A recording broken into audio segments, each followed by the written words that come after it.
Breaking news. Could the U.S. bring back the draft? Good evening. This is King's Capital with breaking news. A once dormant issue has re-emerged in the national spotlight, the possibility of reinstating the military draft. As international tensions rise and U.S. forces remain engaged in multiple regions, Americans are asking, could the draft return? Who would be called first and who qualifies? Draft debate reignited by White House remarks. The debate over conscription gained traction after White House Press Secretary Caroline Leavitt addressed concerns about escalating global conflicts. While she clarified that reinstating the draft is not currently on the administration's agenda, she emphasized that President Donald Trump wisely keeps his options on the table. The president himself has acknowledged the realities of war, stating, "Some people will die. When you go to war, some people will die." Although the U.S. has relied on an all-volunteer military since 1973, the Selective Service System, the federal agency tasked with organizing a draft if Congress reinstates one, remains operational. Recent discussions in Washington have focused on modernizing the system to address contemporary needs. How would the draft work? If Congress were to authorize a draft, the Selective Service System would likely use a national lottery based on birth dates, similar to the Vietnam War era. Young men aged 20 would be called first, followed by 21-year-olds, then those aged 22 to 25. Finally, 18 and 19-year-olds would be considered. All those selected would undergo medical, physical, and administrative evaluations before induction. Federal law mandates that all male U.S. citizens and male immigrants aged 18 to 25 register with the Selective Service. Failure to do so can result in penalties, including disqualification from federal student aid and certain government benefits. However, compliance is not universal.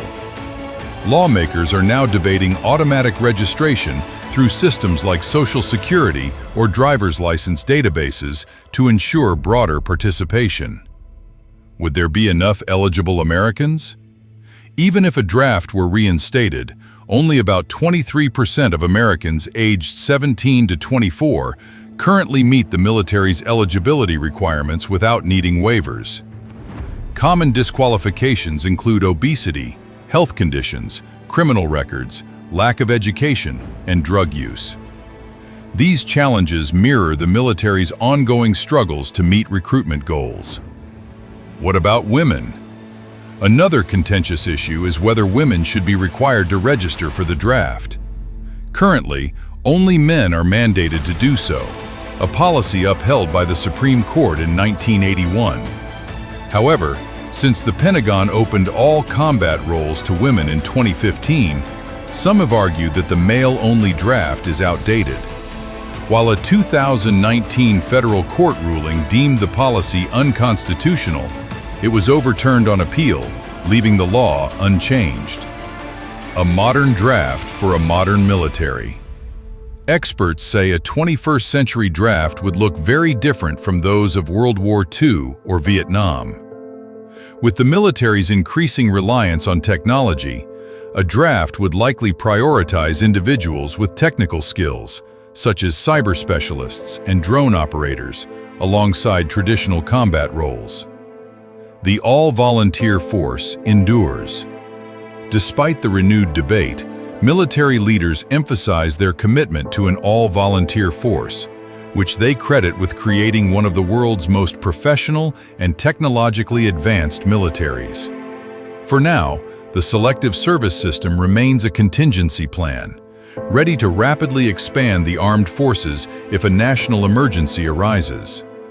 The draft may feel like a relic of the past, but as recent events remind us, the infrastructure to reinstate it remains firmly in place.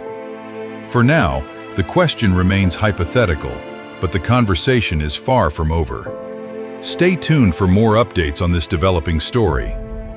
Thank you for tuning in to King's Capital, where we believe knowledge is wealth. The currency of the crown is wisdom. Invest in wisdom. share the wealth, and we all can prosper.